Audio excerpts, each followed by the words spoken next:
Welcome to Story Lab. This week, we're talking about respect while we take a look at the story of someone who needed help in a big way.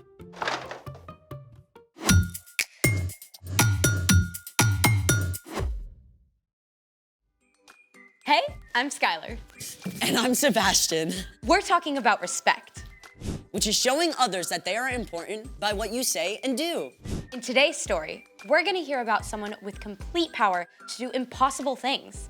So, I thought we should try something impossible. But if it's impossible, then we can't do it. This is just for fun. And if we can do it, then it's not impossible. Okay, seemingly impossible. Great, let's try it. Actually, I made a whole list of impossible things. What's the first one? Number 1, it is impossible to lick your own elbow. What? I could totally do that. Maybe? Ugh. I concede. Number 2, it is impossible to sneeze with your eyes open. I too did it. No, you have to sneeze for real. Here, try this. I too did it. Still fake. You try. Eyes closed. I need a tissue. Number 3, it is impossible to fold a paper in half more than 8 times. What if it's a really big paper? Okay, all right. Let's go from that side to that side. Go, go, go. Okay, I'll stay on this side and then we'll come together. Get over there. Yeah, that side, that side. Okay. Okay. Ready? 1. Okay. Okay, this is 1. Remember, keep 1. track. Is it straight? Fold it. Let's hold it down.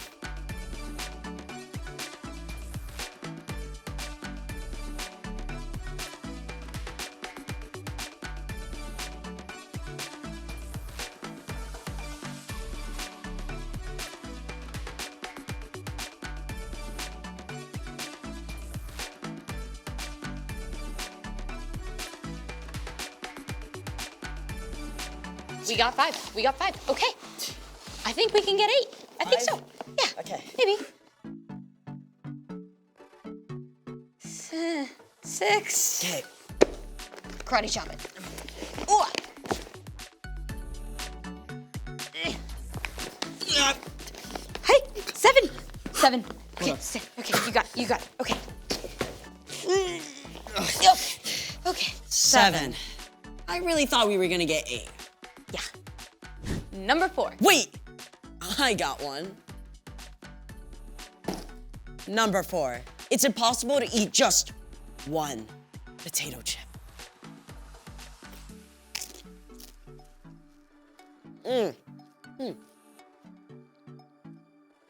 Delicious.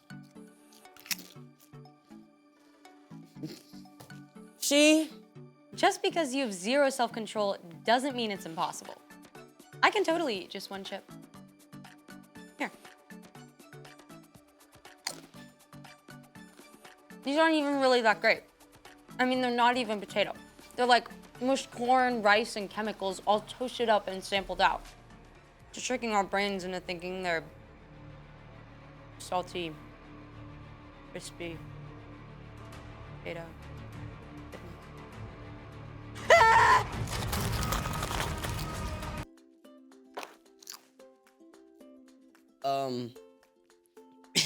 Is that all?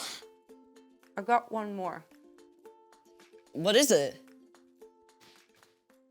You know how people say you're walking on eggshells around somebody? Yeah?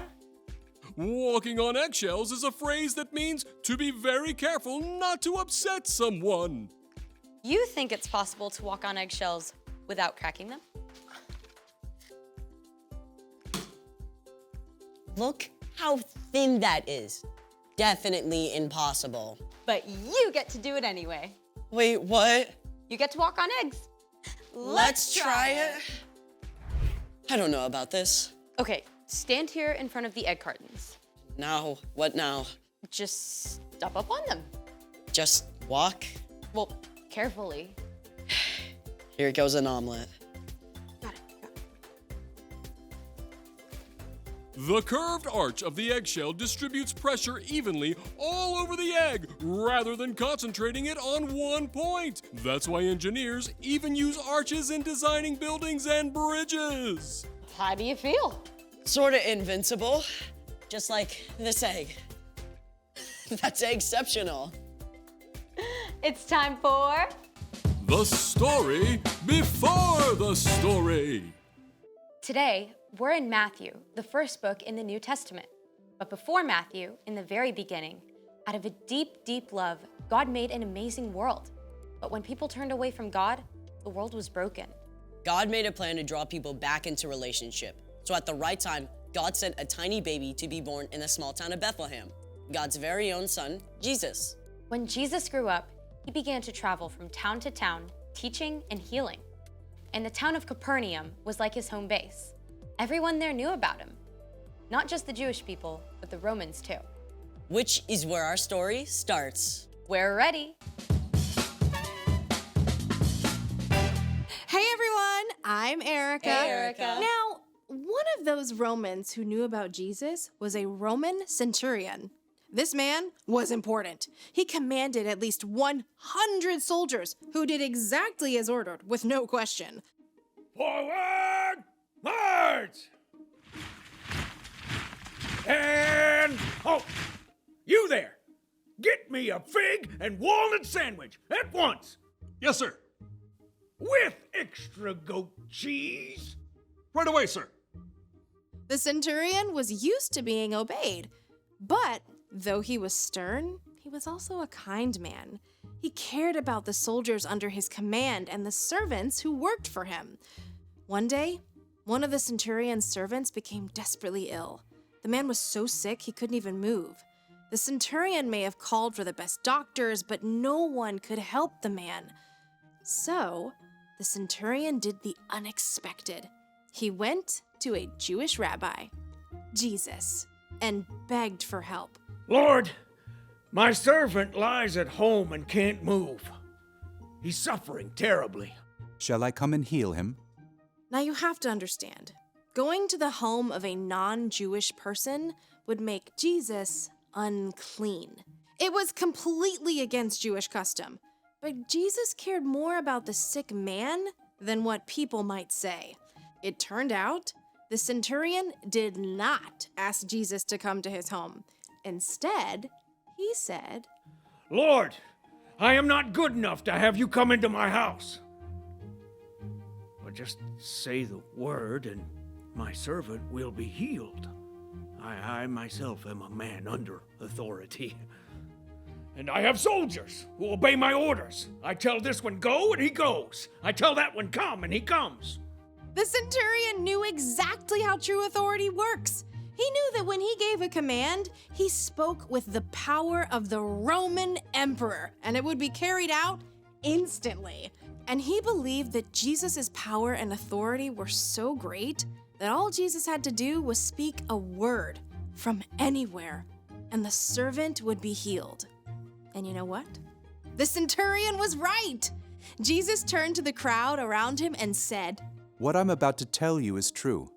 In Israel, I have not found anyone whose faith is so strong.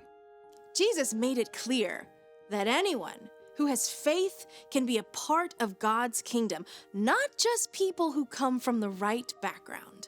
Then, Jesus turned to the centurion and spoke the very word the man had hoped to hear. Go. It will be done just as you believed it would. Filled with joy, the centurion raced home, and sure enough, his servant ran out to greet him completely whole and healed, just as Jesus had said. The end. Wow, I mean, like, remote control healing? The centurion really got it. He had respect for Jesus as the final authority. So, what's our part in the story? Well, like we've seen, God can do the impossible with a single word. God is all-powerful and all-loving. That means God deserves our ultimate respect. God is most important. Our lives are full of all kinds of things, good things, but our time and attention should go to God first. You can talk to God throughout the day. In the morning when you get up, Or when you're waiting for the bus or in the car, Or when you're at the lunch table or at dinner with your family. right before you're about to go to bed. No matter what you face, whether it's a friend who's sick or a tough math test, God is the one who can give you the strength and patience and peace you need to get through your day. when you make a habit of putting God first, you can do anything. I think you got it. I'll see y'all next time. Bye, Erica. So here's the thing. Remember, God is most important. Okay, I want to do the egg thing. Hey, don't you need to take off your shoes?